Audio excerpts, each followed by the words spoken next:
do, what we're going to do today is that we're going to look at another system of production or two other systems of production, which is slavery. Is this a correct PowerPoint? Yeah. All right. So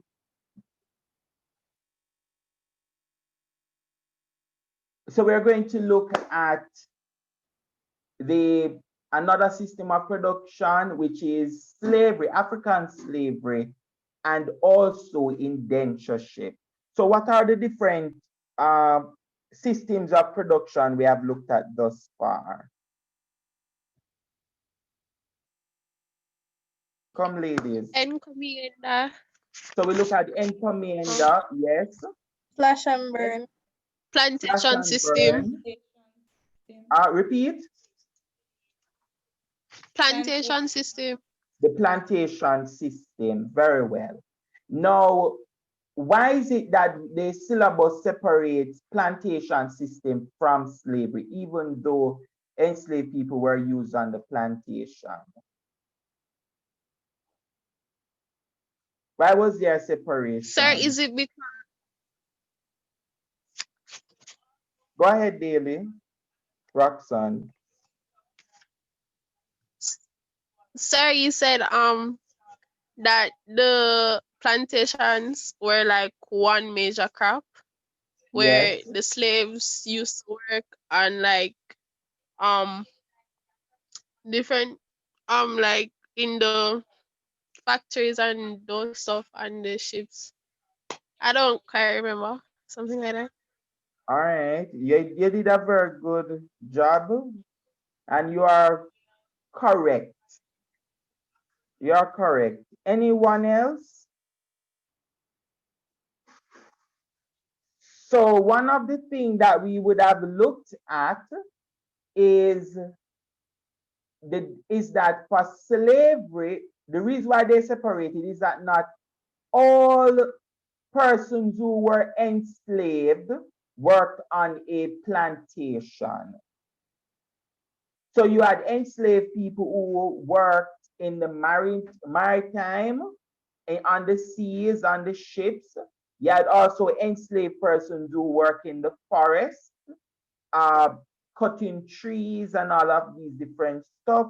So not all systems of slavery was directly linked to a plantation. So that's one of the reasons why it's separated. Now we know for sure that Europeans imported over 15 million Africans to work in the Americas. And in order to control them or force them to work, they would have controlled them legally, physically, psychologically, culturally, right? Now, before we even go to, well, I should look at this. So let us look at legal control. What do we mean by legal control? Anyone? Legal control. Any history student? What do we mean by legal control? How did they control them legally? Sir? Go ahead for me, please. Kristen? Yes, sir.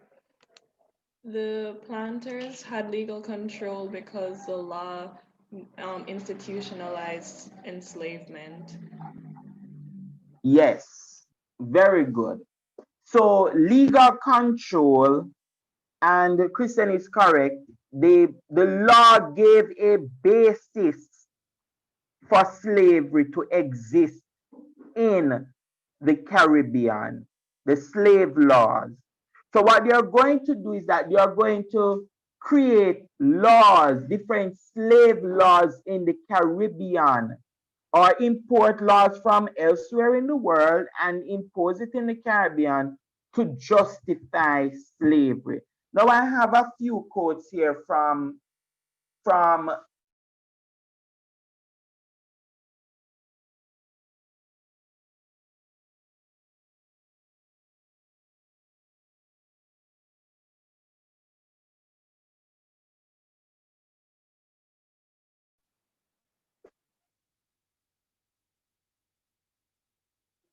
come ladies, I'm not teaching myself. Sir, I what did wasn't here for a you chipped out for a good while. A good while? Oh, my bad. I said I want somebody to read this quote for me, please. These quotes. I'll read it, sir. Go ahead. Quotes from the West Indian slaves laws of the 18th century by Elsa Govia. The West Indian slave laws of the 18th century mirror the society that created them. They reflect the political traditions of the European colonizers and the political necessities of a way life based upon plantation slavery. Page 9. All right. Very good. Stop there, Melissa, for me. Okay, sir. So so this quote is saying that the slave laws are going to reflect the society that created them. So whatever is in the slave laws, you're going to see that reflection in the Caribbean. Next quote. The law legalized and justified enslavement. Slave law justified the system of slavery. The law is the original basis of slavery in the West Indian colonies. Those slave laws were essential for the continued existence of slavery as an institution. Slavery is undoubtedly accepted as legal. Very good. Continue. The law defines the position of the enslaved and slavery. Enslaved Africans were deemed as subordinates to whites. In the French and Spanish slave laws, enslaved were deemed as subordinate persons. In the British slave law, they were deemed as property. As property, they were kicked and bought. Very good. So what we are doing, thank you very much, Melissa. So what we are seeing here is that what we are looking at, we know for sure that slavery was used to produce goods for local consumption, but more so for export. That's why it's a system of production. However, slave laws reflect the nature of slavery, and it will show to us that slavery was very oppressive. All right? And so one of the first things is that slave laws legalize or justify slavery.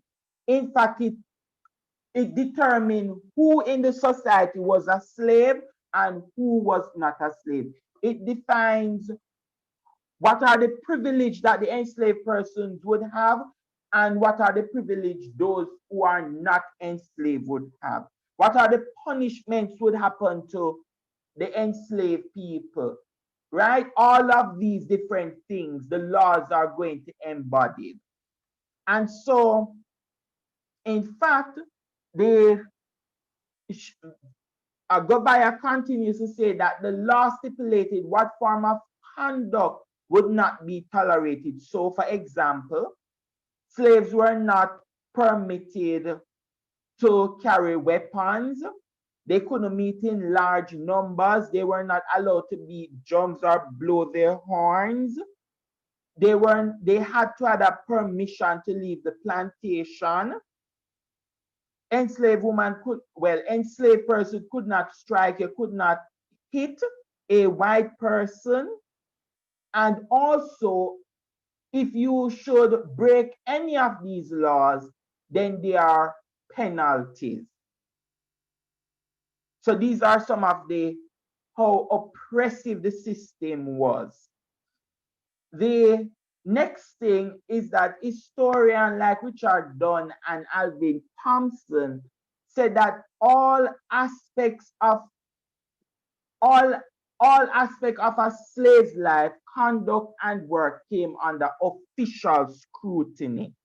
The entire life of an enslaved person was under scrutiny by an unjust law. That was the first way in which they tried to control the enslaved people legally, because legal control gave them the basis, the right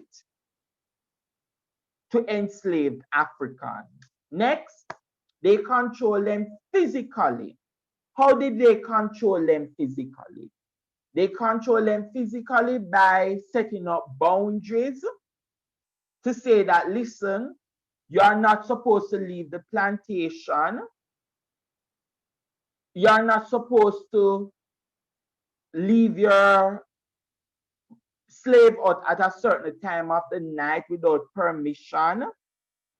They control them physically by having troops, standby troops, both inside the colony and outside the colony.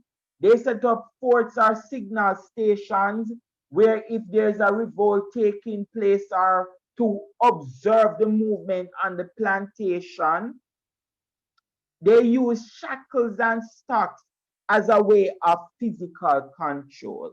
So we know for sure that they would have controlled them physically. You don't have the freedom to move about as you want because you're enslaved. That is why it was oppressive.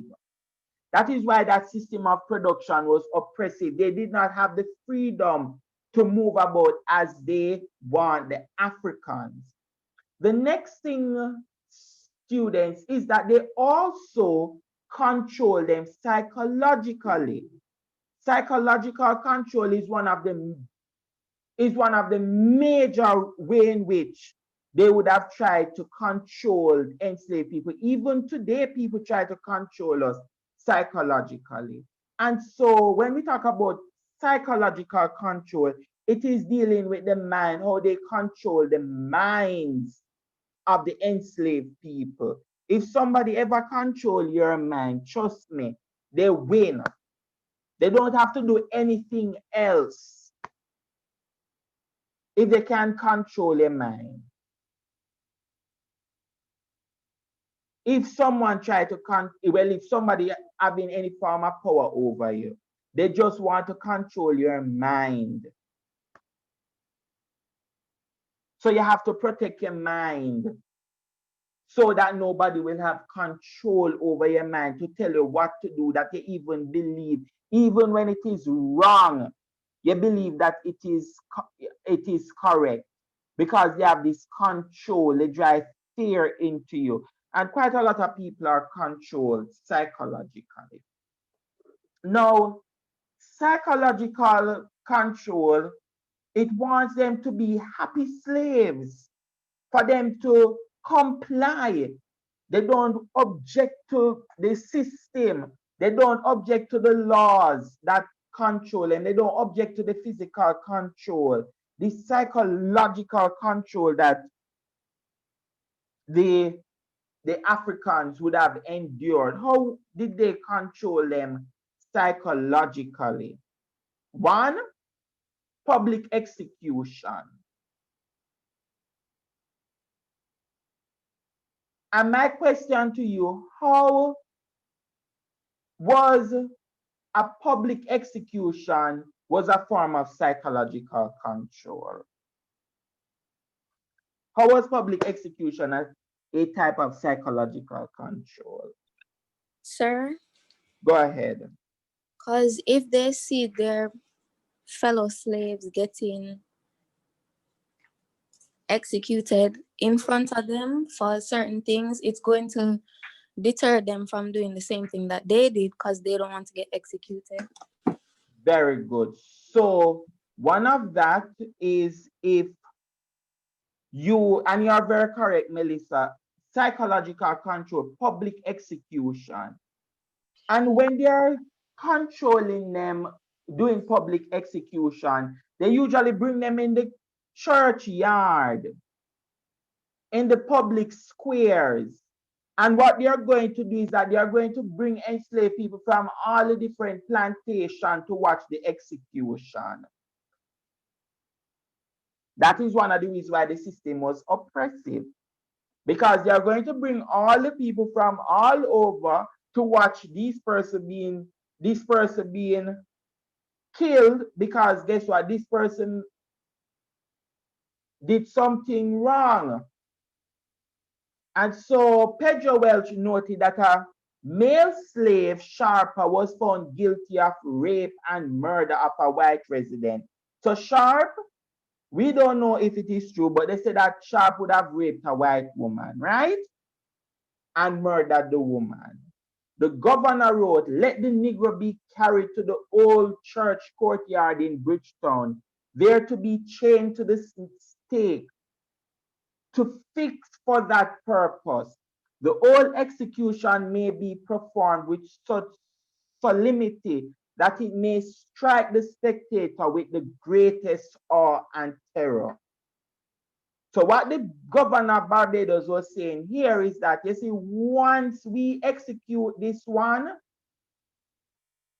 no other enslaved person would even think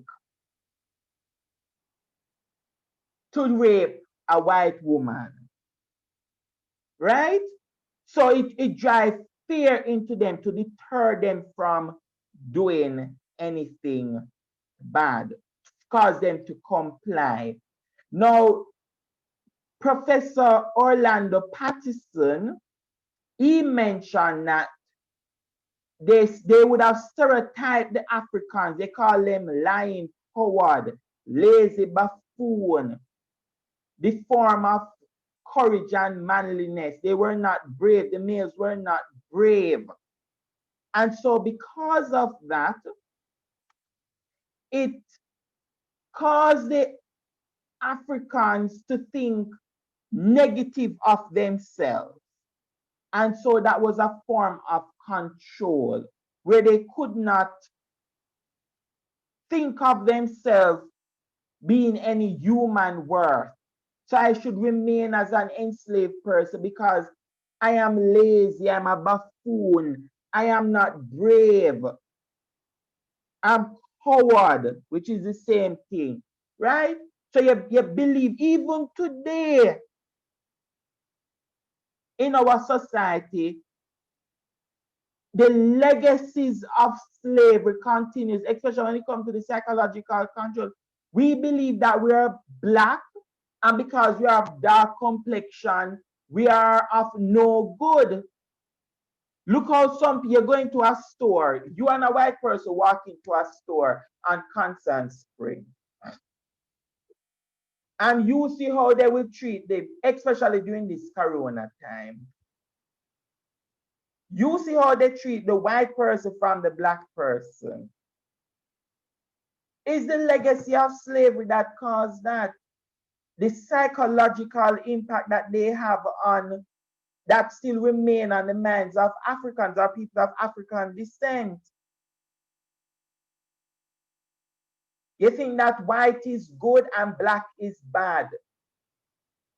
It's a form of psychological control that still continues. Also, we have Thistlewood, who would have also performed some form of try to control the enslaved people psychologically by burning them. He also allowed Derby. He said Derby was well whipped and made Egypt defecate in his mouth. Those were some psychological control. They don't want nobody defecate in your mouth. And because you don't want nobody to defecate in your mouth, you're going to comply. And you see how this would look ugly. He's very ugly. I don't know. He's a very evil man, a very ugly man. Because to do these type of wickedness to people, you must be a very wicked person. And so what is happening here is that when we look at the ways in which they control the enslaved people psychologically, how they control them physically, how they control them legally, it was clear. We need no other evidence after today, and you need no other evidence to write your essays to show that slavery was an oppressive system. very, very oppressive. Slavery was very, very, very oppressive. All right? Now, another form of control that still continues today is cultural control, and cultural control is also linked to psychological control. Elsa Govaya argues, and she said that enslaved were forbidden to be drums. There are some churches today that say that you can't have drums in the church. Why you think that most of the traditional churches today don't have drums in it? Because of that rule. When I was growing up, I grew up Seventh-day Adventist, and drums were not allowed. Maybe no Adventist churches have drum. I haven't been to Adventist church in ages, but when I was growing up in Adventist church, drum was seen as evil.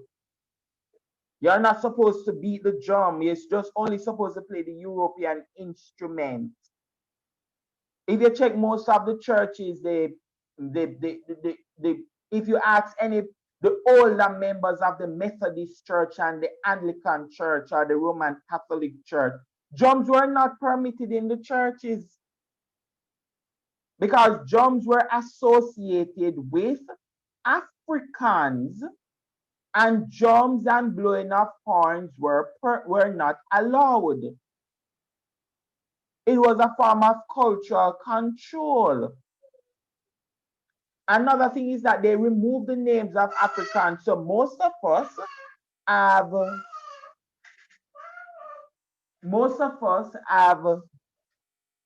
European names.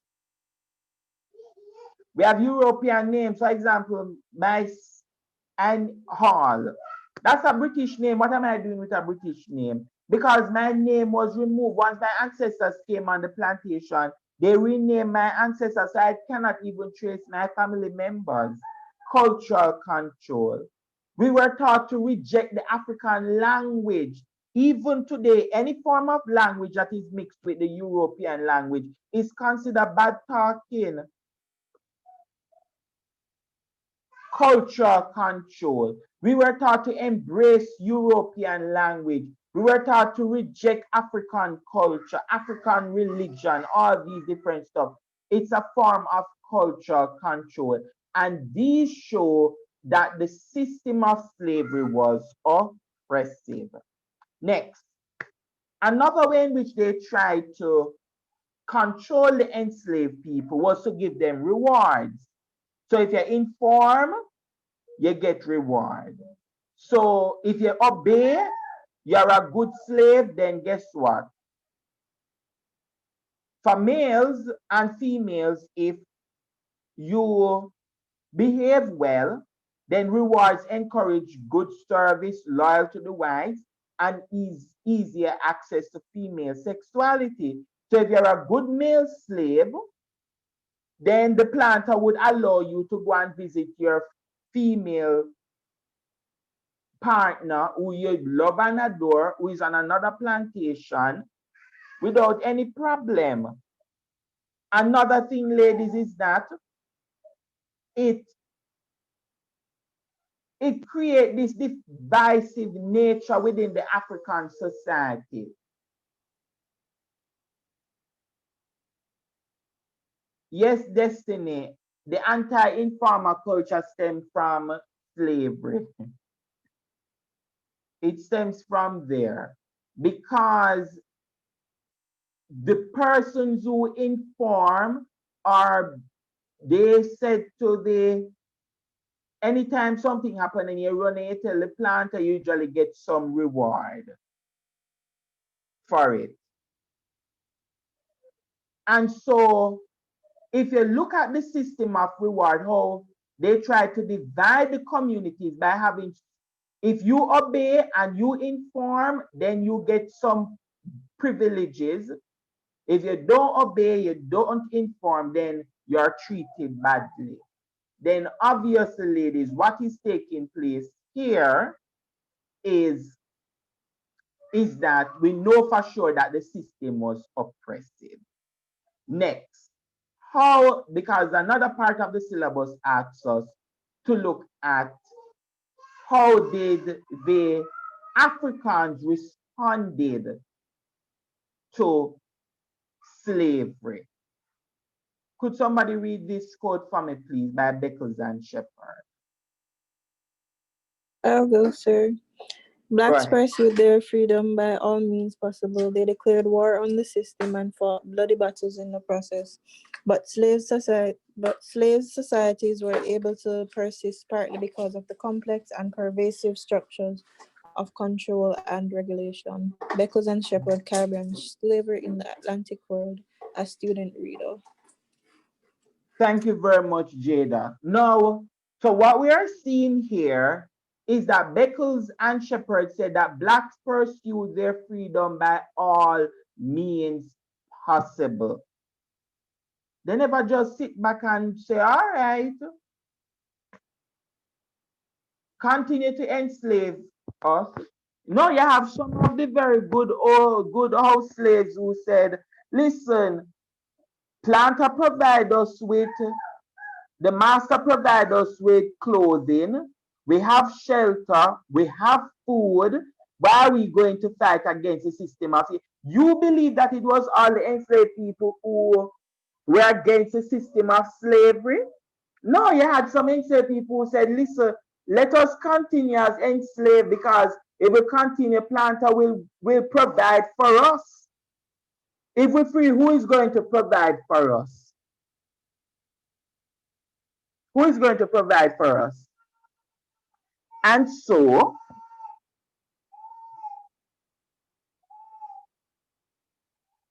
ladies, what is going to take place here is that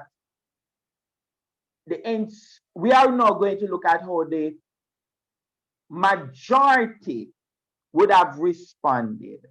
And some of the way in which they responded is what we call the day-to-day resistance. How they responded every single day. So every day you steal food. So planters say, listen, the food that cook in the great house is only for my family, or the chicken and the turkey and all of these different, so you're going to steal some. And you're going to bring. That's a form of resistance. You damage the master's property. You interrupt seasonal work routines. You work slow. Because if you work slow, you know that, listen, the crop might spoil or something might happen. You sabotage the estate. You poison the food of the planters. Day-to-day resistance. You resist every single day.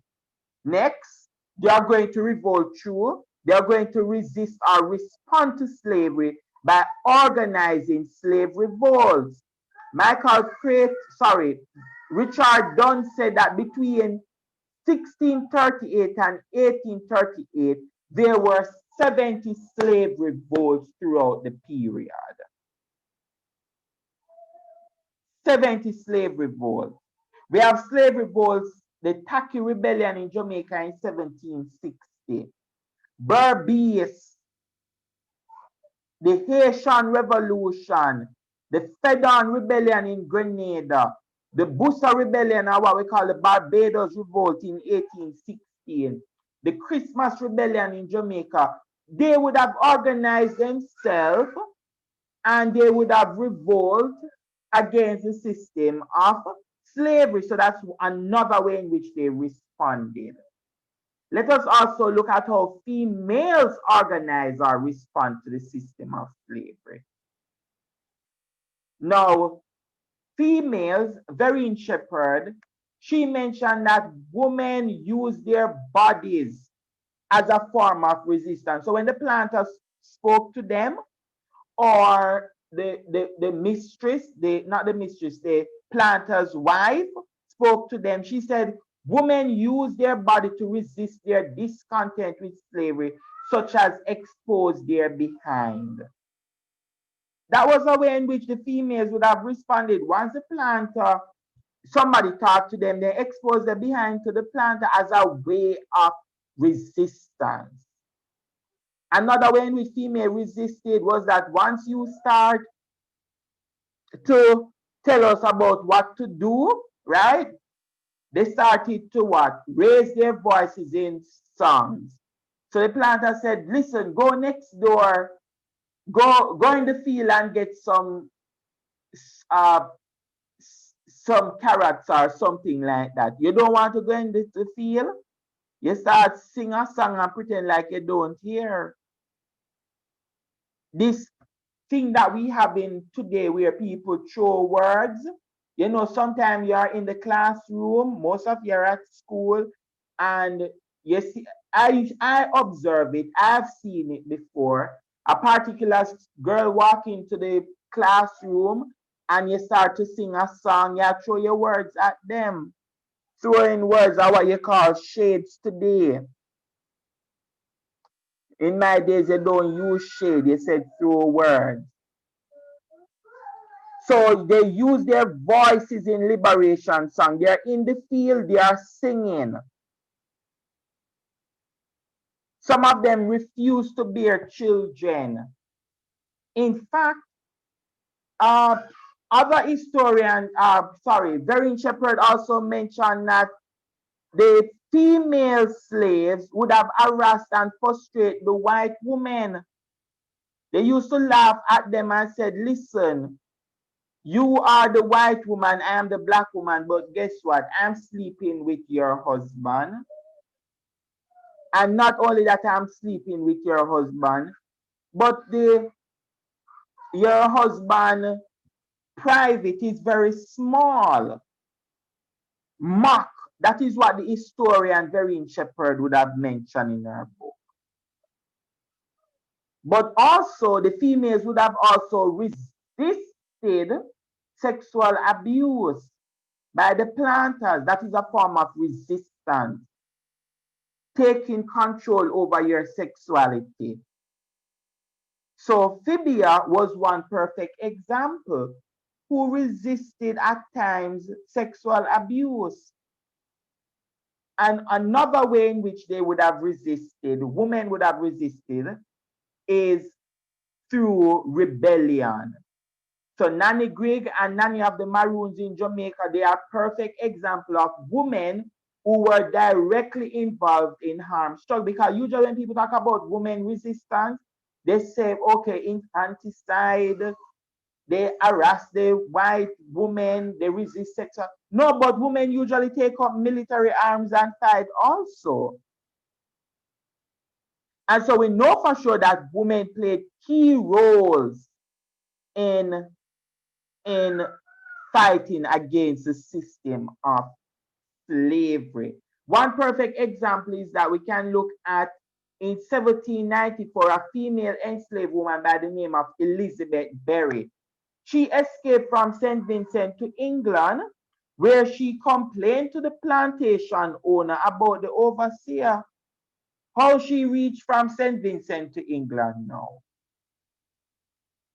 Is a farmer resistant? She gone to the plantation owner to complain, to say, listen, the man who you leave in charge of your plantation, he's not running the plantation properly. And he's not giving me the privileges that I had when you were here. Another estate in Barbados, the female said, listen, we are not going to continue to work. In the French colonies, the females exchanged sexual favors for bullets and ammunition. So they went into the fort, exchanged sexual favors with the French soldiers, get the bullets and ammunition, bring them back to the plantation to start revolt so that they were well armed. During the slave revolt, some of the females also fixed breakfast, provide food, supply them with ammunition. So all of these are the different ways in which they would have responded, especially the females would have responded. And so if you want to read up more about it, you can read Petticoat Rebellion by Vernon Shepherd. So ladies, they responded to slavery. one way in which they would have done so is psychological response. You can't control my mind. And Samuel Sharp was a perfect example of one who said, listen, I'd rather die on yonder gallows than live another day of a slave. Don't care what you want to say. You're not going to control my mind. I prefer death. It's a form of psychological control. It was a response to the system. And the mere fact that we have the retention of African words, we have the religion such as Obi and Voodoo, the mere fact that drums are still in churches today and African dances are still present among us show that the cultural control was not 100% effective, because they would have still controlled they would have still retained some of their cultures. So ladies, these are the different ways in which they would have tried to control the enslaved people. Another form of oppression was indentureship. So when the Indians came and the Chinese came, their lives were not 100% good. In fact, one historian by the name of Hugh Tinker, he wrote a book called A New System of Slavery to describe how Indians endure slavery, because he said they endure slavery because how they would have lived in the Caribbean was very much similar to slavery. Once the Indians came and the Chinese came, where do you think that they are going to house them? They house them right in the slave huts. And the living condition in the slave huts were very, very, very poor. Very poor living condition. They had dirt floors, poor ventilation because they just have maybe just the door. Some of them don't have no window. Lack of privacy. Another way in which he mentioned about enslaved people and the indentureship being oppressive was that the Indians and the Chinese, especially the Indians, endured quite a lot of diseases. They had language barrier. In order for them to leave the plantation, they had to have a pass. They also had they were abused sexually and physically.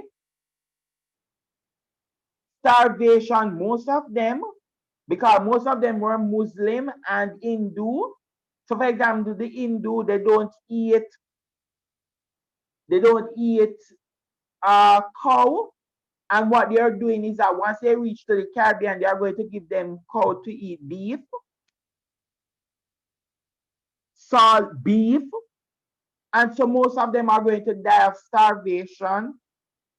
The Muslims, they don't eat pork, and they are going to give them salt pork to eat. And so we know for sure that how they would have lived, the Indians and the Chinese, especially the Indians, the system of indentureship was oppressive. Very, very oppressive, like slavery. And therefore, how did the Indians responded to indentureship? One, in Guyana and in Trinidad, they had quite a lot of riots. The riots that the enslaved people. Some of them said, listen, I'm not staying into the Caribbean. I'm going back to India or China. This system don't make no sense. This is worse than what we would have, what we are used to. And so they are going to complain to their officials about the system. And this system, the indentureship, is going to come to an end. So these are the ways in which they would have responded to indentureship. So we know for sure that indentureship was like slavery. It was very oppressive. We know for sure that the system of slavery was also oppressive. Any comments, ladies? Any comments? Any comments, questions? No, sir. No, All right, sir. all right, ladies, enjoy the rest of the day. Thank you, sir. Same to you. Thank you. Same to you, sir. Thank you, sir. Thanks, Eh, sir.